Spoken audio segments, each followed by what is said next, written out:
Bien-aimé dans le Seigneur, salut. Il y a un passage biblique qui m'a façonné et qui va également te transformer avec l'aide du Saint-Esprit. Toi qui m'écoutes. Dans Actes chapitre 9, verset 5 à 6, quand l'apôtre Paul, en allant sur la route de Damas, va rencontrer le Seigneur et il va poser 2 questions au Seigneur. Qui es-tu, Seigneur? Et que veux-tu que je fasse? Qui es-tu, Seigneur, te permet de connaître qui est réellement le Seigneur que tu veux servir, qui est réellement ton Dieu. Quand un chrétien naît de nouveau, quand il rencontre Jésus-Christ, il y a 4 vents de changement qui arrivent dans sa vie. Et c'est de ça qu'on va parler. Le premier vent de changement, c'est le changement d'appétit. C'est-à-dire tes désirs se déplacent. Tu n'as plus les mêmes désirs que tu avais avant. Tu désires la parole, tu désires le jeûne, tu désires la méditation, tu désires la prière.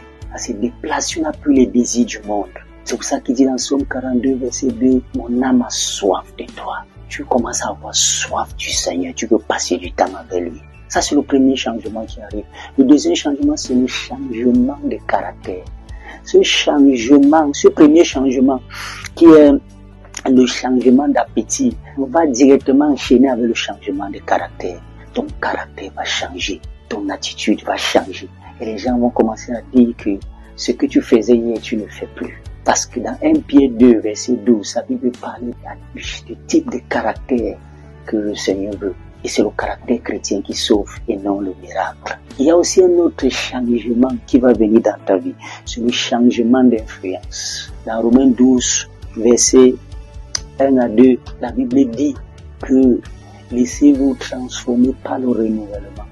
La parole de Dieu va influencer ton homme intérieur.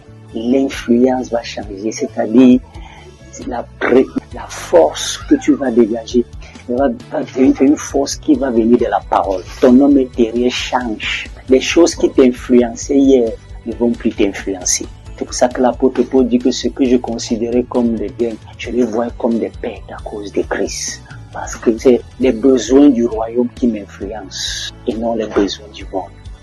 Un autre changement très important, c'est le changement de destinée. Dans Isaïe 30, verset 21, et une voix me dit, voici le chemin, marchez-y. Quand tu rencontres le Seigneur, ta destinée change, le plan change, la vision change. L'apôtre Paul va passer de meurtrier à apôtre parce qu'il va rencontrer le Seigneur. Et quand il va dire que veux-tu que je fasse, le Seigneur va lui dire dirige-toi à droite et tu vas rencontrer mon serviteur Ananias. Il va te dire ce que tu vas faire. Donc ce que tu partais faire n'est plus dans mon plan.